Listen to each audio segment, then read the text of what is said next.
Guys, welcome back to the Divergent Gaming Open. What an explosive ending to game number two. And now our series is tied up. What was looking like probably a Gale Force eSports win. They had the better rotations. They were maintaining that experience lead and they were winning most of the fights. But the last two team fights, we saw Kings of the Blade Alpha get it together and learn that you can kill Medic and you can kill her pretty easily. They're already starting back in the draft for actually Okay. game number 3 right now. PoE. They're on it, dude. They don't mess around over here. Battlefield of Eternity is our map for the final game of the day, and we're opening up with Kings of the Blade Alpha. First pick, first ban. They're going to take out that Uther. Now the question is the Tronda. All right, there they go. They answer with a quick. Yep. Kel'Thas possibly here. I think is the Kel'Thas. standard kind of really strong overall damage. No, but they go with Zagara's the good Zagara. here. You have to keep in mind it is Battlefield of Eternity Vision as well as the siege onto the mortals. Very, very important. Yeah. So Zagara, no surprise there. Normally I would agree 100% with KT. I think if KT was picked there, I would have agreed 100% as well. But Zagara's not necessarily a bad pick on this map. Yeah, It's no, I agree. This is one of the few maps where I think she might gain value more than the Kel'Thas, but at the same time, I don't know. Kel'Thas's damage is just so hard to answer to, no matter what map or anything. It's kind of hard to say no to him. With the Murden follow-up, again, those two great synergy, great pickup overall for across the board, having the Stormbolt and the gravity laps for the knock-up. I honestly don't know what's going to be the best response here from Kings of the Blade Alpha. After that Jaina single-handedly winning them that last team fight, I would like to see them pick Legend that up. tier, man. Yeah. I would really like to see them pick that up before the next ban phase here. Other than that, tanks have been a high prioritization here. I don't know if they're going to look to get a tank before this. It's going to be the Falstad Poke comp. Okay, so we're going round 2 with the Falstad Poke comp. Honestly, as long as they don't get massively engaged on like they just proceeded to do the last Has last Falstad team won a fight. game? No, Falstad has not won a single Yeah. game. That's what I was starting to feel. Like I'm not a big fan of these Falstad picks, especially with the early prioritization of them. And I don't like him on this map either. It's a very small Yeah. map, so it's hard to abuse his trait, or excuse me, his mount. Excuse me, it's hard to abuse his mount. Usually, being able to fly across the map and get camps that are far away, being able to clear a wave that's pushed is super helpful. But Battlefield of Eternity 2-lane map, very very small. Yes, you can get value of his fly ability, but it's less as impactful here. I don't know. I'm not a fan of the false set pick, Dread. Yeah, no, I agree. I think it might be a little early. Again, it comes down to they just want that poke style competition. I think the Jaina band's a really good pickup here. I don't know how I felt about the Karazim overall. I guess that means they're going to be mainly looking for. I guess that gives them the option of taking ETC here in the next rotation, finally getting a pure tank that is not Johanna.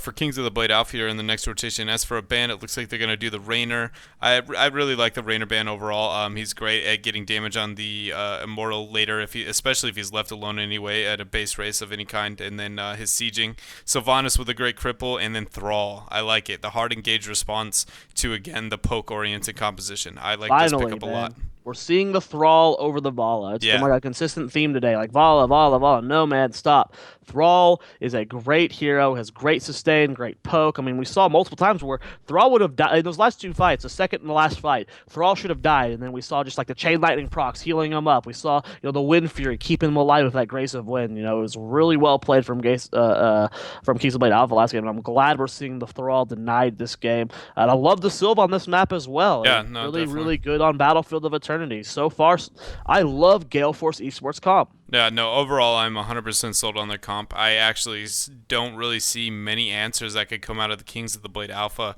I'm expecting that we're going to see an ETC here, and I mean, other than that, dare I say it, a Vala or maybe a duo tank style comp, but overall, getting the Thrall for the heavy engage against the disengaged poke style composition is something I'm really happy we saw. We saw it win almost single.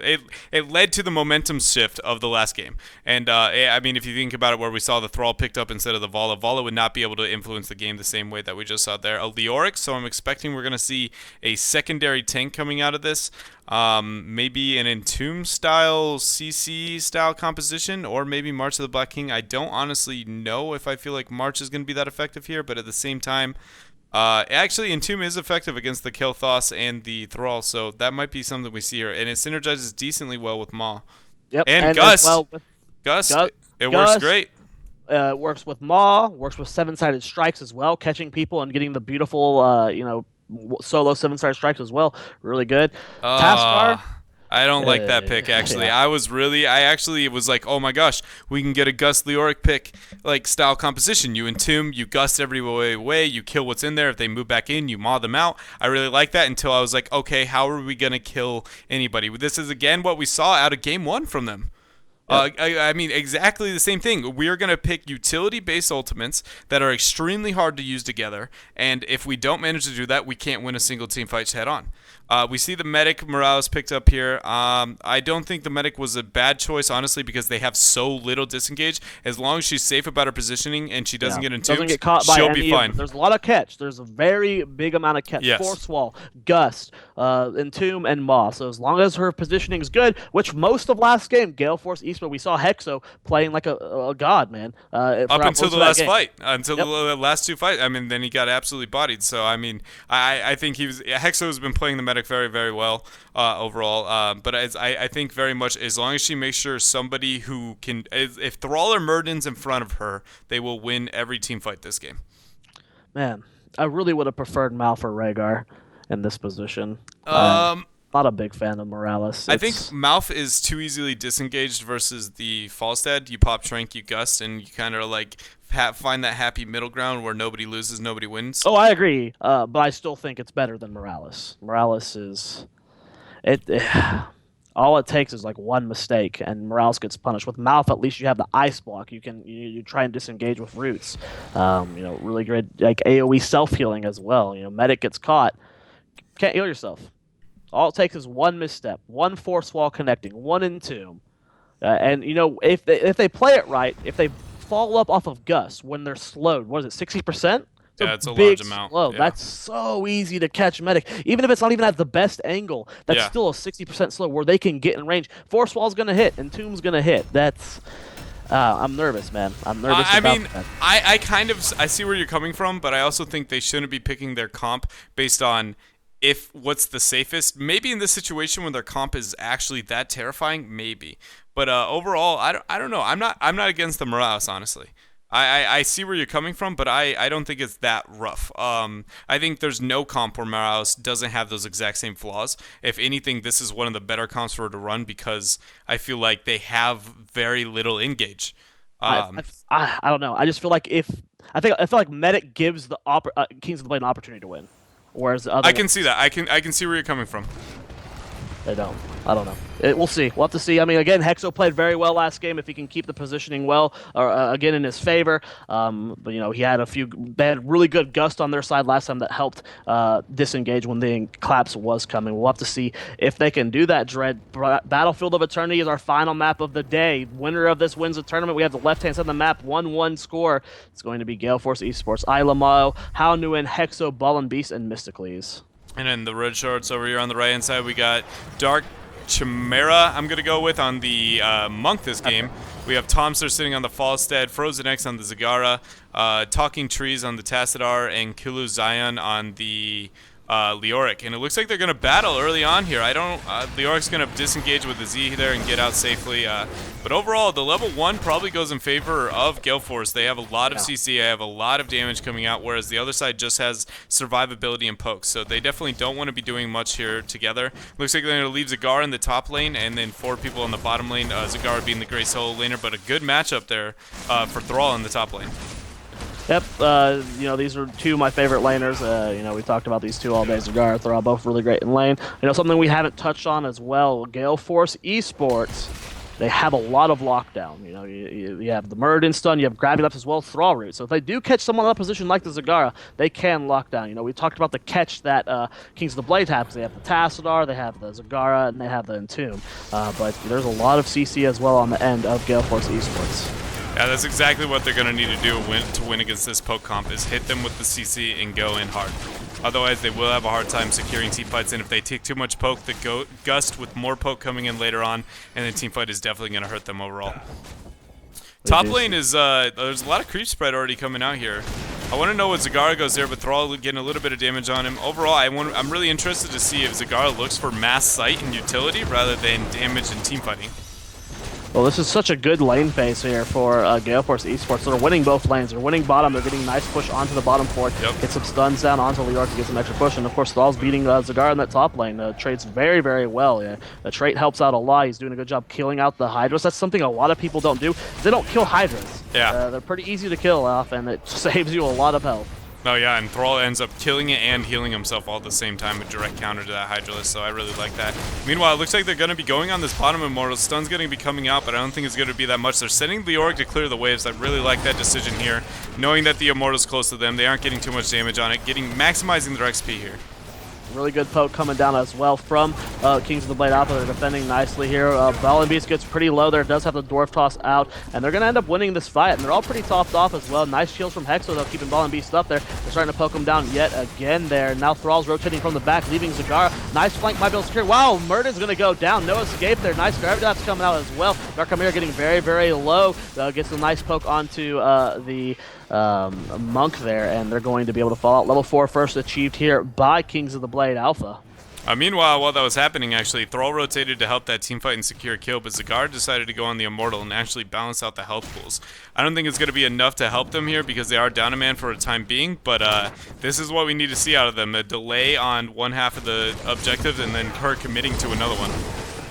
We do see that nice damage going on the Mysticles, but Hexo doing again a good job of keeping everyone topped off. Neither team wanting to commit to this.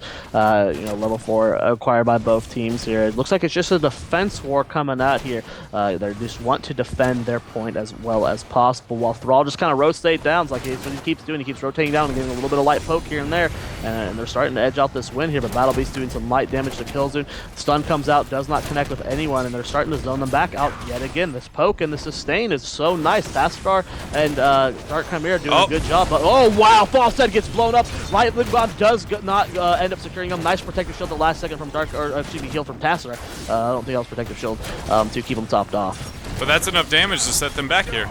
I mean, it's going to make it harder for them to get anything done. Falstead's going to have to back. Granted, he will be able to fly, but that's what they can't have that kind of stuff happen. That's a late game situation. They're going to lose very hard on the Immortal, and there we see that was enough damage to push them off, get the Immortal, and secure it. They haven't gained anything in the side lanes very much, but I mean, it's not that they're that far behind, but for their style of composition, it just shows like it's so hard to execute properly with that much hard engage. We do see that they're just going to try and get as much damage onto it as they can, make the enemies immortal as less beefy as possible. And they did a good job, actually. They got it pretty low. Yeah. That's just the power of Zagara pushing one of these things. There's just so much damage there. So the shield not all that high there for Gale Force eSports, and a slight experience lead going over to Kings of the Blade Alpha. Gravity Lapse is on top. Stormbolt's going to come out. Tassadar is just going to eat that. I actually am interested to see. They decided to put a 4-man top with the Immortal because they have Sylvanas. I really like that decision making. Overall, if it was actually no Sylvanas, I think I would have asked for the rotation to be 4-man on bottom instead, but they left Monk in the 1v1 versus Thrall. That's very bad to not have your healer on the defense here. If Sylvanas gets enough crippling damage on the objectives here and allows their team to move forward, they're going to lose this long-term team fight here. The poke coming out from Kael'thas, there we see it. It's going to be enough to actually hinder her ability or their ability to defend this. It's getting pretty low. It's about to go down here, and they should not lose forward for this. Sylvanas is pushing in pretty hard, but they force them off of it. They're doing a lot of damage to Murden, and he's going to be able to jump on out there. Hexo, again, doing a great job with these heals until you can force that engage. And then again, Tomster overextending and getting blown up. The Gravity Lapse combos are really, really hurting him. Yeah, very much so. And his positioning is really what I think what this game is going to be coming down to. Obviously, their entire team. Leoric can be a little more safe, so can Monk, and so can and Tassadar. But Zagara and Falstad, if they're out of position a little too much, it's really going to hurt. Meanwhile, in the bottom lane, Thrall ended up getting a little bit of push, but Tomster looks like he's going to get a gank on here. I don't think he's going to get enough. Soul comes out. It will confirm the kill. Really nice gank there coming out from Kings of the Blade Alpha there. Yep, that's going to be another kill going over to them. A little bit too there. Thrall wasn't able to get an extra chain lightning off to keep himself topped off. Might have been able to save him, but he was just way too mana-starved. At the same time, though, kills in the top lane getting very low. Ilamala goes in, gets the Venom. Oh, but the W keeping him topped off there at the last second. They're going to lose the fort, but Killzone does not lose his life. At the same time, it's going to be a trade here for the front wall in the bottom lane. That was almost so beautiful. If her E actually had hit that tower so that she didn't take any of the damage and slow from it, I think she would have confirmed that kill and just walked away from it. That was a really good attempt there coming out from the A. Lamau. The movement speed slow as well as the attack speed slow, helping out a lot to keep Killzone alive. Very good call there, Jed. We do see the rotations coming up. I want to talk about Medic here. We're probably going to be seeing Stim Drone again, as we haven't seen Meta back in quite a while. We have two really good Stim Drone targets. So you got Murden. Avatar with Stim Drone is so ridiculous, but you also have Thrall. I mean, who would you prioritize in this fight, Red, when it comes to the Stim Drone? Honestly, I think, it comes down to how well we engage. So if Thrall gets like the upper hand, I think I just put it on Thrall and let him go full Green Jesus. But if that's not the case, I think Murden for the lockdown sustained fights. Well, got a lot of damage going down on the Dark Chimera. He's going to have to back out there. He does heal himself up with the Chain Bomb, not doing too much damage. And a half-level lead here coming out for... can't believe I'm spacing on their name right now. Kings of the Blade Alpha. They're doing a good job. They're going to be able to secure themselves 10. And guess what? The Immortal spawn right on top of them. They're going to be able to burst this down. But Kings of the Blade Alpha got their camp on the top half. They ended up taking their knights at perfect time and giving them a free amount of damage here, actually. They're getting a lot of damage output here coming from Gale Force it well. They're allowed to clear that and then actually respond to the wave on top. So I'm actually impressed with how fast they got the damage there. I honestly thought that 100% that Kings of the Blade Alpha was going to be able to do enough damage to deal with it there, but apparently not. Well, they're going to be trying to push this in here. Level 10, very, very close as well.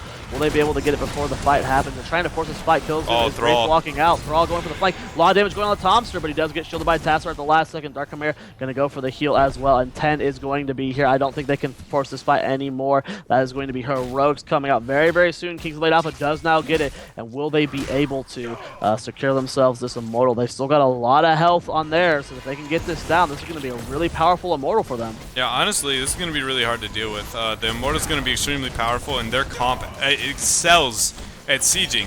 Not so much sieging, but more so poking behind the fence, while the Immortal is sieging on their behalf. And this powerful, it might be enough for them to influence. Actually, we got the fly, we got the Gus while he's in it. Beautiful, baby. Silence comes out as well, hitting two people. They're trying to turn this around. Tomster's getting really low. Oh, but great heals from Dark Chimera. This 7-side strike. The ball does not connect, but that's going to be the death of False at a 2-for-1 exchange right now. Murden and Avatar tanking as much as he can. Does he have the dwarf toss over the wall? He does not make it. He misses it. Oh, a very unfortunate misclick there. That's going to be a 1-for-3 exchange. And Dread, look at that top lane. And there's no ammo. Shield Immortal doing work as well as them pushing the bottom lane at the same time. This is a beautiful moment here for Kings of the Blade Alpha. Yeah, no, that was a great engage. They just instantly went in, got the engage, hit the Gus. Honestly, the Gus was a knockback aggressively and CCing within the tomb. That was almost flawless Gus positioning. I'm surprised he didn't get bursted down a little bit harder, but I'm really happy with how well he played that there. Absolutely, yeah. The two key things, like they caught the one person in the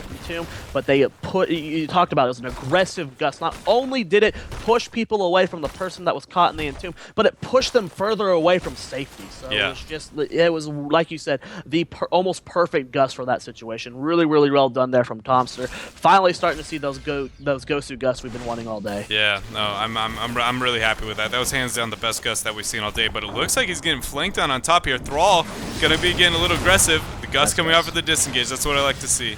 Yep, it's such a short cooldown. It's so very useful there. Nice job from Thompson, not being afraid to end up using, what is it, a 40-second cooldown, I believe, on Mighty Gus? It's very, very short. It should be used anytime that you feel like it's actually going to either ensure a kill or can deny a kill from your opponent. Even if you don't even, if you think you can potentially get, oh wow, this is so bad. A great flank coming in here. Killzoon goes in, and a 3-man entomb there, doing a lot of damage. The sound from the flank comes in now. No, Taskar and Cigar taking a lot of damage. A good flank from Hao Nguyen as well. That was actually a really good sundering there. And Monk's going to be the first one to fall. Karazim is dead. That's going to be a great turnaround coming from Gale Force eSports. No, that was awesome. And guess what? They didn't have the #1 key factor of their comp. They didn't have a Gust to disengage. They ran into a situation where they were like, we need to walk away from this, and they didn't have Gust because they had used it 3 seconds before to deny the gank. That allowed them to get a lot of advantage in that team fight, and we saw that the Thrall was 1v1ing the Falset and ended up almost crippling the Falset, so he couldn't even team fight anymore without the ult. Forcewall actually going to isolate A. Lamau. The Gust is going to be Hexo. Kill Hexo. Is it going to happen? They're going on Mysticals. Getting very low. Chain Bomb goes down, like just Living Bomb is going to be going down, doing a decent amount of damage, and no one's going to fall on the end of Gale Force eSports, and the Force going to fall. Same time, Dreadnought, we got Mercenaries pushing that top lane, helping catch them up on that experience. They're about to have that 13 tier. It was a nice Gus initially, but the rest of the team, if the rest of the team was there, they might have been able to capitalize on it. I definitely want to reiterate that I hope the team does not make the mistake that when an aggressive Gus happens on 2 targets like that, Kael'thas is not the one to you kill. You saw for a minute there, even with the medic actually didn't have a full chain heal sitting on the Kael'thas that whole time, and it was still very difficult to kill him. Whereas if they had focused on the medic, I feel like that kill is 100% inevitable. It's just it's a very great target. Whenever you can get on medic, you 100% should. Taking a look at 13 pounds, we will be seeing giant Spell shield out of medic here. Yep, spell shield as well. Gonna interesting pickup there. I don't know if I'm a fan of that. Jared. I'm actually not. I would definitely prefer couples therapy or the increased healing on a single target. So easy to break the spell shield with Tastar Storms. Yeah. I don't know if yeah, I agree with you. That's a very interesting pickup here, but a collapse is coming in. Mystically's opposition. Do they get the Entomb? Wraith Walk coming forward. There comes the Gust to fly in a great position. It does come out there, it does, but doesn't really get much done. Killzone's taking a lot of damage, and I feel that we're seeing Kings of the Blade Alpha is trying to get a little too fancy with these engages. There was a very far out of position Kael'thas, and they just didn't go for the kill. No, he 100%. I think his mentality was, okay, we're going to kill Kael'thas without Entomb. I'm going to Entomb Medic away. And guess what? Over the wall, Medic getting a full heal on Kael'thas that entire team fight, allowing him to survive and end up putting out the chain bomb damage at level 13. I agree with you. I think they're looking for too much here. They aren't taking the simple win. Yep, there could have been a very easy pick on that Kael'thas. If Falstead was there to help secure that kill, Kael'thas would have died 100%. They would have been able to contest this Immortal. But now, look at the health on these Immortal. Almost full HP on the end of Gale Force. eSports are going to try and reset, get a little bit of mana back. Murden was very, very They're trying to just kind of stall it out right now. Nice damage coming down here. They don't have the Cigar just yet, but it has phase too. Oh, Falstead getting stunned there. But since it is phase, it gives them a chance to actually get enough damage out here to be effective. But I don't know. We have Gus is already up, but we have Entomb is up as well. That's something to consider. Ma's the only ultimate down on half of Kings of the Blade Alpha here. Well, meanwhile, on Gale Force Alpha, actually it looks like an engage going to happen there. Nice force wall goes down, Femstrike strike as well. There's a nice Sundering. Dark Commander getting very, very low. Chain Bomb not spreading to anyone there, and they're still alive. Gus using the disengage, and now they can just tap well. Dark Commander's going to go do that. He's actually, maybe he's not up. He's going to have to fully back here. But with this positioning, with Heroics being used, they can just kind of defend up, but they have really good poke on the end of Gale Force eSports. They're trying to will it down with that Sylvanas and with that Thrall. It's getting pretty low right now. Can they go ahead and close it out? Kerzim is coming back. They're trying to re-engage for this fight. Talking Trees gets very, very low here. That Immortal is so very low. Can they force the fight though? Killzone taking so much damage in the front line. It's so hard for Phoenix a solo tank Leora to just hold the front line like that. He just gets poked down. Yeah, Phoenix is 100% going to ensure that goes down. I was just waiting for that cooldown to get up because I knew it could siege it out. Honestly, Gus, I feel like what we see with all these poke comps versus hard engage compositions is if the hard engage comp gets any kind of engage at all whatsoever, and Gus is an instant, the minute somebody's out of position, they lose the team fight so heavily that they can't do anything even with the Gus. But wait, we got a collapse coming down here. A Gust is up here, and Entomb is coming out. Entomb goes on it. Oh, tosses out of there. He's going to Gust over the wall. Immortal as well. Going on to Tomster and Killozone. This is scary. Taking a lot of splash damage. Now they're being recollapsed on. Tomster doesn't have barrel roll up just yet. The Sundering comes out. The Gust a little bit too slow. That's going to be the death of Falstead. And this is a half shield Immortal. If they can secure themselves another kill, they might be able to easily get this keep and potentially go for a game, but they're able to get behind the wall. They're tapping the well. Phoenix goes out to help push this in. This is a huge push. They have to play this so carefully. Yeah. If Kings of the Blade Alpha missteps once, that could be game. That could be game. 100%. With the Sylvanas here, she's got the amplified damage. They have 16 tier advantage. All it's going to take is one snare, one stun, and they can actually lose this game here. I'm actually interested to see. They know that they're playing it safe here. I wonder if they're going to actually look to go for core even without that confirmed kill. They have Gust. They do have Gust. That is one of the good disengages. They are going to move in for it. I like this. They also have Maw. That's very hard to kill as long as they get enough damage on the Immortal here. Gus is going aggressive. They're flying. There it goes. They're trying to push them back into the core. Entomb goes down, catching Island Wall. He haunted waves out of it. Nice kills from Hexo. Fire strikes go out. A good Maw catching two members there. Violent Beast goes for the Avatar, doing a lot of damage, but the core is starting to fall. I believe that's going to be game. They're trying to go forward to kill the core. They're on it. 74%. The Immortal's doing as much damage as possible. And that is going to be GG. Gale Force eSports is going to win the Divergent Gaming Open. That ending there was very, very, very difficult on how to play it properly, but I actually think choosing to Gus aggressively single-handedly said we aren't going to win this game. Yeah, I agree. I think if you had waited for it, use Zagar to get as much damage as you can on the Immortal there. They're going to slightly look for an engage, hopefully get him on. Just you have to concentrate the Immortal. We just saw how much Yeah. damage it did. Well, I don't even know if you need to Like do like anything fancy with it. Like just push them away and yeah. burst down the immortal. Yeah, Like and then they're going to all move you gotta back do. in. You have a mod to isolate them again. They had so many isolation tools, and instead they looked to choose a team fight when that Immortal at that late of the game. I really think that could have been not the end of the game there. Granted, it would have been very difficult to come back from for Kings of the Blade Alpha there, but I think if we had seen that played at the end there a little bit differently, it would have been. It seemed very straightforward, but I think it was anything but. Actually, I think that Gus decision making was a lot of what came down to why that game was like so easily won there at the very end there by Gale Force. Yeah, I think the definition of why Gale Force or excuse me, King of the Blade Alpha lost the game as well is just they're trying to like what I call like the K1 Pro it. They get really fancy, try and go for these epic plays, and Falstad multiple times went for these cool things, and it just did not pay out. I think 3 fights in a row there just kind of fell flat on its face. So it's unfortunate to see that. They had great plays early on. We saw some great gusts as well. I mean, like you said, best gust of the day happened Yeah. that day. But, it's tough. Falstad is the gust, and if you can't land that perfect gust, if you don't know how to use it every single time, it's gonna hurt. No, very much so. Yeah, and he had moments where he shined very heavily, and I honestly don't even think all of it played down to the Gus. Like when it came to played well, but more so getting too fancy. I think it came down to just decision making on who they're focusing and when. Like that Kale Thoth surviving in the top lane. So like it was a very poor decision making overall for them, and it led to them punishing. That was the momentum swing of the game. Just choosing to get a little too fancy with it, and then everything it turned the whole game against them. So I agree very much with you. They K1 pro'd it, if you will. Or what? How did you put it?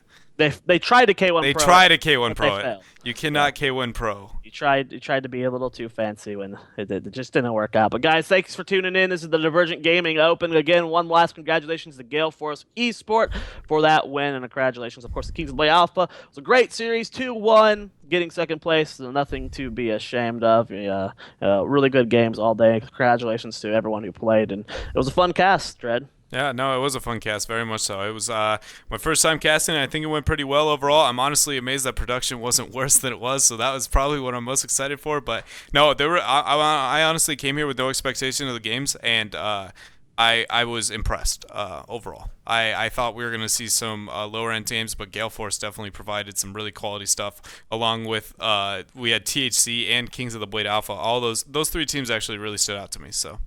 Yeah, it was really, really fun day today. Great games all around. Again, one last shout out to Divergent Gaming for putting on an awesome event. You guys can play in these weekly, I believe. Don't be afraid to show up, man. We saw Yeah. some great games today. We saw, North, man. They're a newer team. They put up a fun show. Just because you don't think you're pro doesn't mean you can't sign up for these. These are free to sign up for, guys. So make sure you check out for these tournaments and sign up to them. A shout out to Red Rook, as it is one of these sponsors. And, well, make sure you go ahead and check the link in chat to potentially donate and help these guys, try and be more efficient with these. Maybe get some prize pool in these amateur events. Yeah, no, exactly. And again, helping them helps the entire North American scene. So don't feel like you're just only helping these lower end teams that you don't really like that much or don't respect their play or whatever it is, your qualms with them.